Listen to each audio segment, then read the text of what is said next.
সুপ্রিয় দর্শক মণ্ডলী, এসআর মেডিসিন বিডি চ্যানেলের পক্ষ থেকে আপনাদের সকলকে জানাই আসসালামু আলাইকুম। আজকে আমার ভিডিওটিতে যে ওষুধটি দেখতে পাচ্ছেন এটা অমিডন, যা ট্যাবলেট ফরমেশনে পাওয়া যায় এবং পাশাপাশি সিরাপ ফরমেশনেও পাওয়া যায়। এই অমিডন ট্যাবলেটটির প্রস্তুতকারক হচ্ছে ইনসেপ্টা ফার্মাসিউটিক্যাল লিমিটেড। এই অমিডন ট্যাবলেটটি সম্পর্কে থাকবে আজকে আমার ভিডিওতে বিস্তারিত আলোচনা, সঠিক ডোজ এবং ব্যবহার বিধি সম্পর্কে। সুতরাং ভিডিওটি না টেনে সম্পূর্ণ দেখার অনুরোধ রইল এবং যারা আমার চ্যানেলটিতে নতুন দয়া করে চ্যানেলটিকে সাবস্ক্রাইব করে দেবেন। চলুন শুরু করা যাক আজকের ভিডিওটি। অমিডন ট্যাবলেটটির মধ্যে রয়েছে ডমপিরিডম 10 মিলিগ্রাম। এই অমিডন হচ্ছে একটি ডোপামাইন প্রতিবন্ধক। যেহেতু সরাসরি কেন্দ্রীয় স্নায়ুতন্ত্রে প্রবেশ করতে পারে না, তাই এর কার্যকারিতা পেরিফেরিতে সীমাবদ্ধ এবং এটা প্রধানত কেমোরিসিপ্টর ট্রিগার জন্য পাকস্থলী রিসিপ্টর হিসেবে কাজ করে থাকে। এবার আসুন জেনে নেওয়া যাক এই ডমপিরিডম বা অমিডন ট্যাবলেটটি শরীরে কিভাবে কাজ করে। এই ডমিডন ট্যাবলেটটি সাধারণত নন আলসার ডিসপেসিয়া, ইসোফেজিয়াল রিফ্লাক্স ও রিফ্লাক্স ইসোফেগাসাইটিস ও পাকস্থলীর প্রদাহ যেমন গ্যাস্ট্রাইটিসের কারণে হয়ে থাকে। এছাড়া ফাংশনাল ডিসপেসিয়া এবং ডায়াবেটিক্স গ্যাস্ট্রোপেরোসিসের জন্য কাজ করে থাকে। এর পাশাপাশি মোশন সিকনেস যেমন বমি বমি ভাব হওয়া, পাকস্থলীতে একটা অঞ্জলা সৃষ্টি হওয়া বা খাবার ঠিকমতো হজম না হওয়া,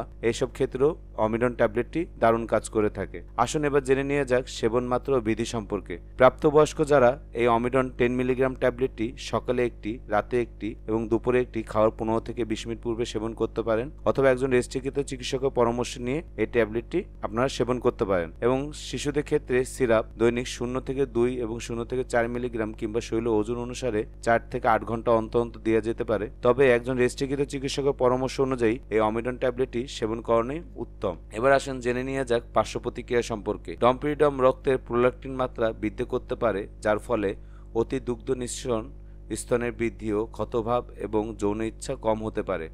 ডমপিরিডম সেবনের ফলে মুখে শুষ্কতা, পিপাসা, মাথা ব্যথা, নার্ভাস ভাব, ঝিমুনি, পাতলা পায়খানা, ত্বকে লালচে ভাব ও চুলকানি হতে পারে। ক্লিনিক্যাল পরীক্ষায় এক্সট্রা পাইরিডিমাল ডাল রিয়াকশন এবং রোগীর ক্ষেত্রে দেখা গিয়েছে।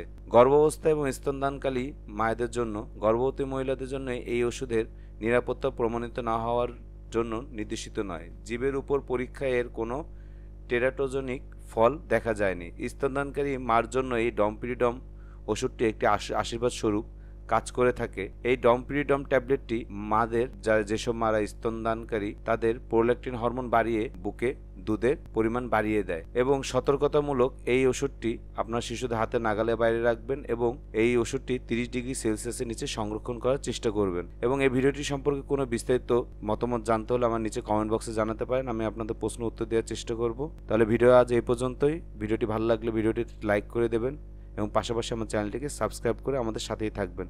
ধন্যবাদ।